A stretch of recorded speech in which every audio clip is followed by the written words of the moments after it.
Our story begins with a frightened little girl named Eve sitting injured in a police station. She clutches a small ballerina toy, her mind lost in a traumatic flashback. We see her on a remote island with her dad. They're in hiding, on the run from a dangerous cult that her family used to be a part of. Her father tried to escape with his family to save them, but the cult found them, murdering his wife and their older daughter.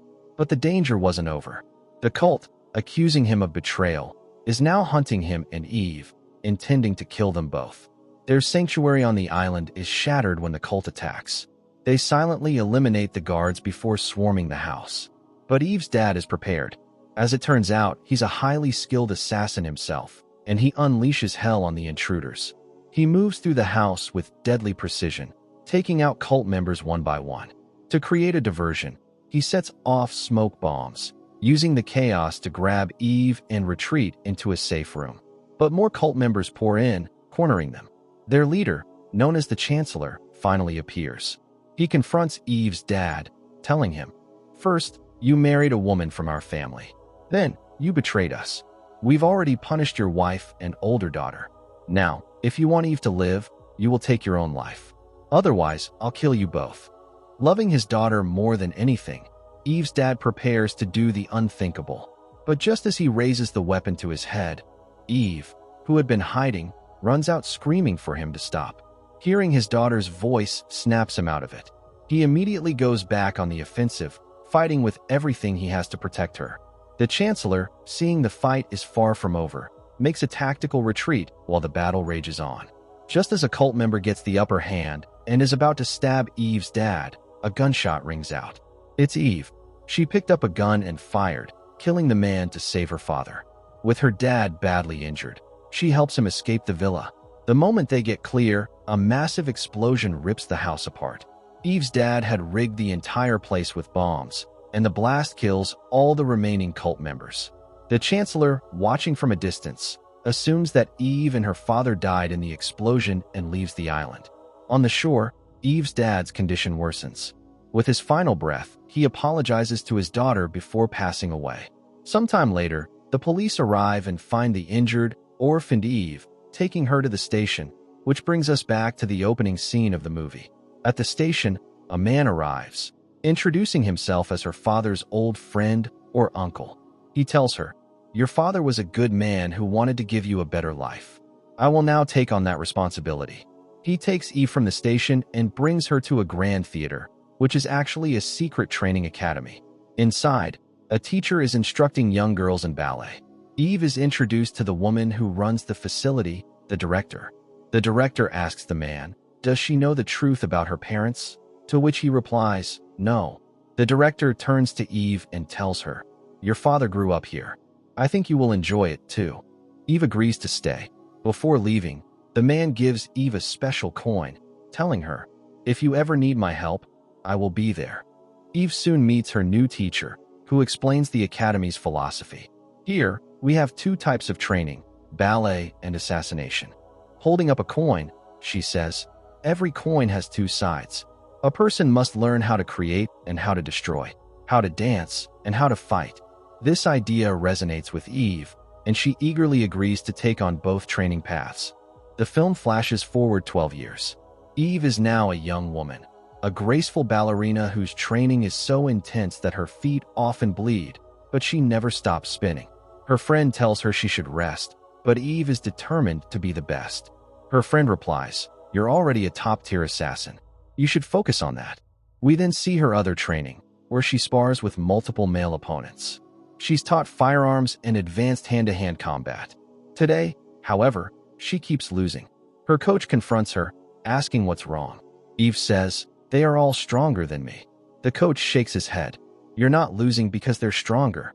You're losing because you've already decided you will. You don't believe in yourself."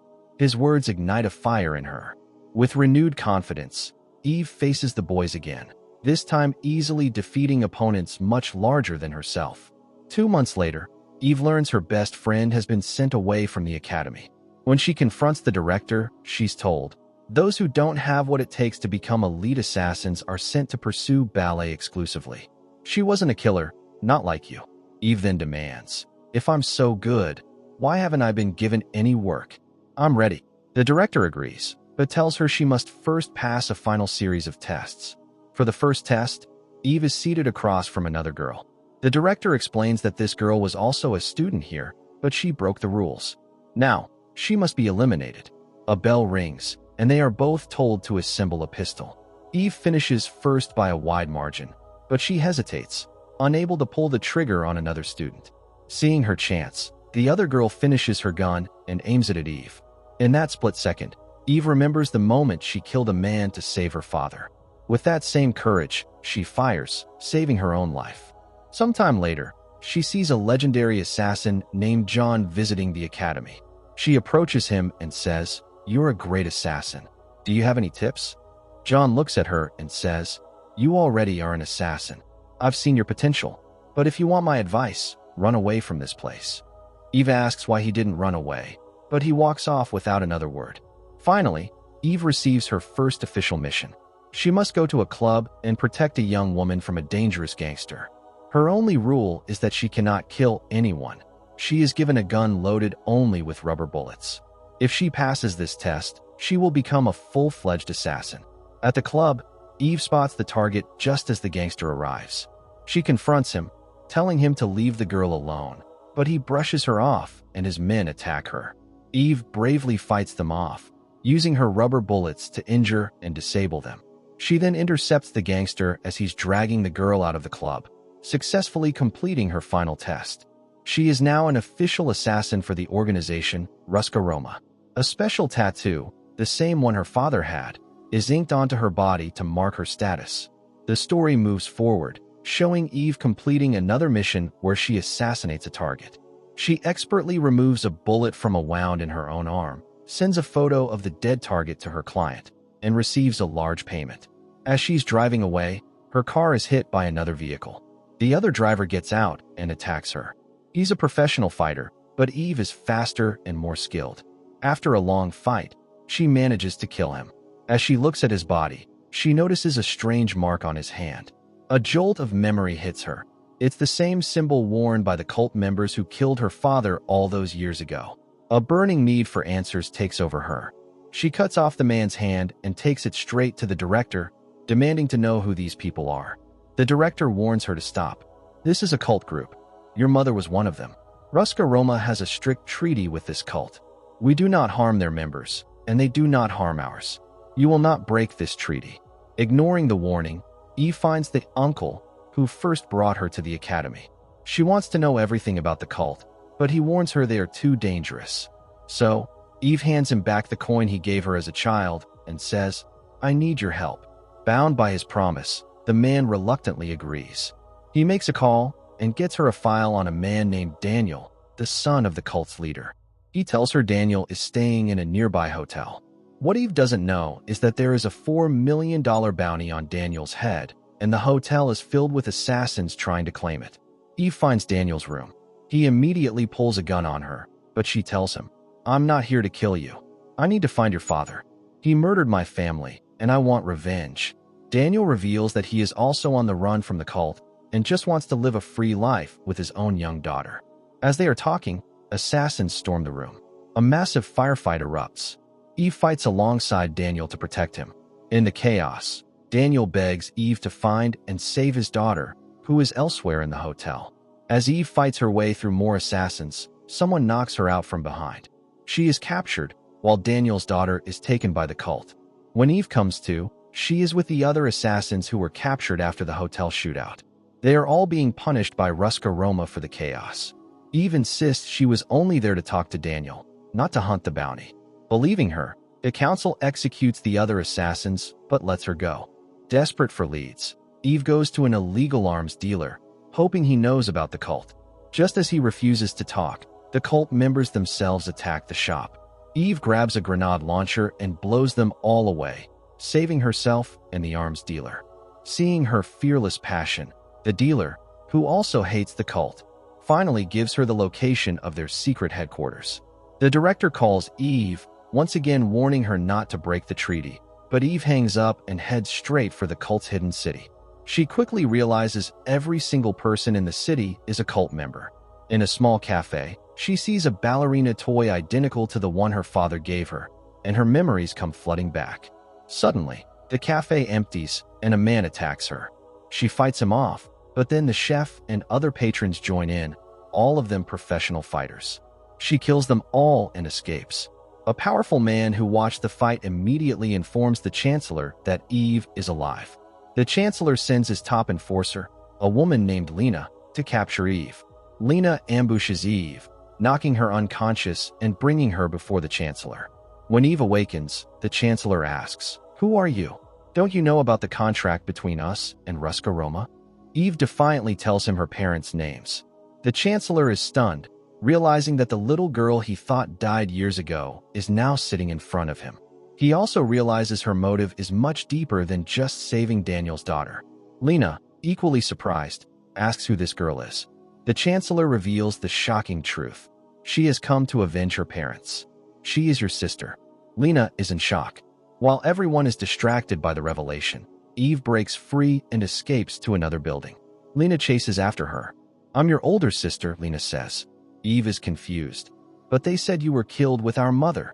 Lena explains that the cult only killed their mother and raised her as one of their own. Just then, the Chancellor gives the order to his assassins outside. Kill them both. They bomb the house, and Lena is fatally wounded in the blast. With her dying breath, she tells Eve, "Avenge our parents." Fueled by grief and rage, Eve grabs a sword and prepares for war. She carves a bloody path through the cult's assassins, crying as she cuts them down. Terrified, the Chancellor calls the director of Ruska Roma. "Your assassin has broken our contract. Get this girl out of my city, or our deal is off, and it will be war." The director knows she has no choice. She offers the legendary assassin, John, a massive bounty to kill Eve. John arrives and confronts Eve, but instead of attacking, he tells her, "I'll give you until midnight to escape. If you're not gone by then, I will have to kill you." John fakes a fight with her for the benefit of the spies watching them, all while urging her to run. But Eve refuses. "I'm not leaving until I avenge my father. The Chancellor killed him, and I will kill the Chancellor." Seeing her determination, John gives in. "You have 28 minutes until midnight. If you can kill him in that time, I will let you go." Eve disappears into the shadows and begins her final assault, silently taking out the Chancellor's guards on her way to him. The Chancellor, realizing John has betrayed him, puts out a new order: kill both assassins on sight. Eve fights her way to an armory, where she finds a flamethrower. She burns her way through dozens of enemies until she's confronted by a massive opponent who also has a flamethrower. Just as he's about to fire, Eve breaks a window and uses the high-pressure hose from a fire truck to knock him down. But the hose runs out of water, and she falls to the ground. The man stands over her, ready to finish the job. Suddenly, a sniper shot hits his flamethrower's fuel tank, causing a massive explosion that kills him instantly. Eve knows it was John. She gives him a subtle nod of thanks. Realizing he's doomed, the Chancellor grabs his granddaughter, Daniel's daughter, and tries to escape the city. But Eve intercepts his car, shooting the driver and forcing him to stop. She tells the Chancellor to get out. After a tense standoff, just as he lunges at her, Eve shoots and kills him, finally getting her revenge. At midnight, the director calls John and asks, "Is she dead?" John replies, "There was no need. The war is over. Eve killed the Chancellor." We see Eve taking Daniel's daughter and leaving the city. In a final twist, we see that Daniel is still alive. Eve reunites him with his daughter, fulfilling her promise. Days later, Eve attends a ballet performance to watch her childhood friend dance. But as she sits in the audience, a message flashes on the phones of all the assassins in the room, including hers. A massive, open bounty has just been placed on Eve's life. Eve quietly gets up and walks out, and the movie ends, leaving us to wonder if she will ever truly be free.